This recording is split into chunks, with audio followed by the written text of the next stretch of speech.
कौन बात है? सबसे पहले आप सभी को डॉक्टर भीमराव अम्बेडकर की जयंती पे मैं शुभकामनाएं देना चाहती हूँ। आज का दिन है बड़ा महान, बनकर सूरज चमका एक इंसान, कर गए सबके भले का ऐसा काम, बना गया हमारे देश का संविधान।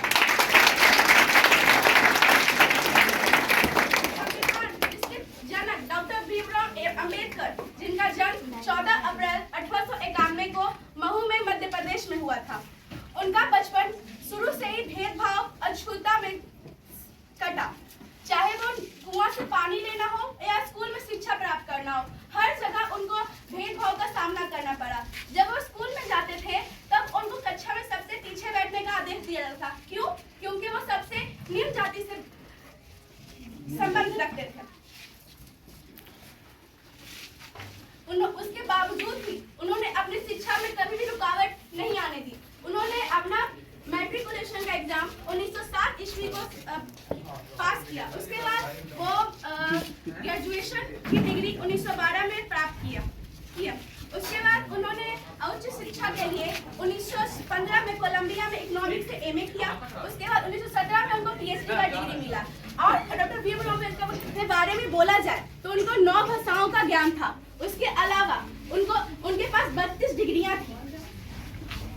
अगर हम संविधान की बात बोले तो एक देश बिना संविधान के ऐसा हो सकता है जिस गाड़ी में पेट्रोल तो हो लेकिन वो चल नहीं पा रहा हो। ठीक उसी तरह एक देश बिना संविधान के एक ऐसी गाड़ी की तरह है जिसमें पेट्रोल होने के बावजूद भी वो चल नहीं पाता है। संविधान जो पूरे देश के नागरिक से जुड़ा हुआ होता है, नागरिक के हर एक भावनाओं से जुड़ा हुआ होता है। हमारे देश की तरह कई देश में संविधान को लेकर शुरू से ही संघर्ष चलता आया हुआ, चाहे वो साउथ अफ्रीका का ही संविधान की बात ले लो। साउथ अफ्रीका का संविधान में सबसे महान श्रेय जाता है नेल्सन मंडेला को। नेल्सन मंडेला वहाँ के प्रथम काले राष्ट्रपति के रूप में सामने आए थे। सबसे पहले साउथ अफ्रीका में काले और गोरे को लेकर बहुत सारी असमानताएं थे। उसके बावजूद भी नेल्सन मंडेला ने उसके खिलाफ लड़ाई लड़ी और वहां पे संविधान लागू किया। ठीक उसी प्रकार हमारे देश में भी भारतीय स्वतंत्रता संग्राम के दिन देश के कई नागरिकों में संविधान को लेके नई भावना जगत हुई, जिसको कई हमारे नेताओं ने हवा दिया। सबसे पहले मोतीलाल नेहरू ने हमारे देश का संविधान को देश के सामने लाया था, लेकिन कुछ दिक्कत के चलते उनका संविधान देश में लागू नहीं हो पाया। फिर स्वतंत्रता प्राप्ति के बाद डॉक्टर भीमराव अम्बेडकर ने यह निर्णय लिया और हमारे कॉन्स्टिट्यूएंट असेंबली के लगभग 299 सदस्य ने मिलकर ये ठान लिया कि हमारे देश को एक संविधान देना है, जिसके तहत देश के नागरिक को हर क्षेत्र में समानता, मौलिक अधिकार देना हो।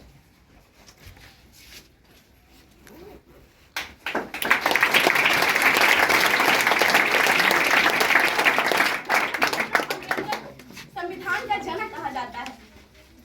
उन्होंने संविधान के क्षेत्र में अपना बहुत बड़ा योगदान दिया। सबसे पहले उन्होंने संविधान का एक चिट्ठा तैयार किया। उसके बाद उसको कॉन्स्टिट्यूएंट असेंबली में बारी उस पर वर्णन किया गया।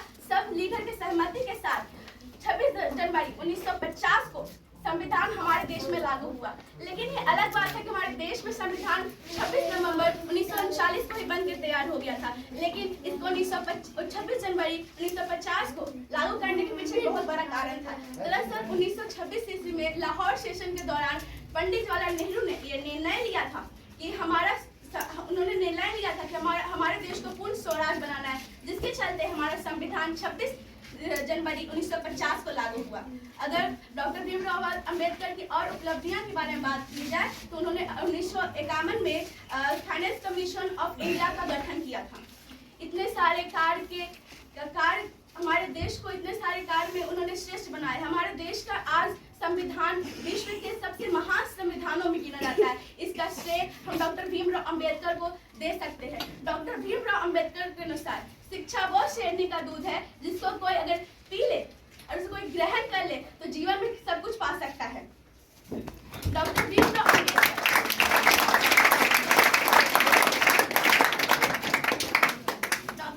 अम्बेडकर जिनका बचपन भेदभाव के पूरे विचारों में पला, जिन्होंने अपना जवाब बोलकर लड़ाई ना देने के बजाय सबको अपना जवाब कलम के रूप में दिया। उन्होंने संविधान को इस प्रकार लिखा कि सब उस संविधान को मानते हैं। जो लोग उनके लिए ऐसी भावना रखते थे, ऊंच नीच की भावना रखते थे, उन सब भावनाओं को नष्ट करके डॉक्टर भीमराव अंबेडकर ने हमारे देश का नाम ऊंचा किया।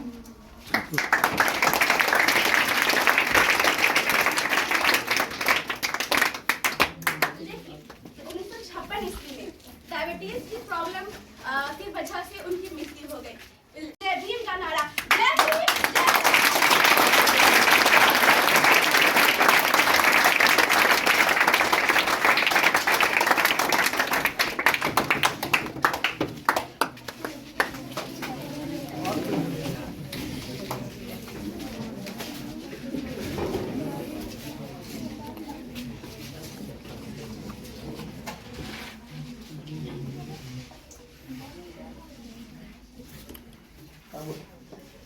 कुछ बोलेगा?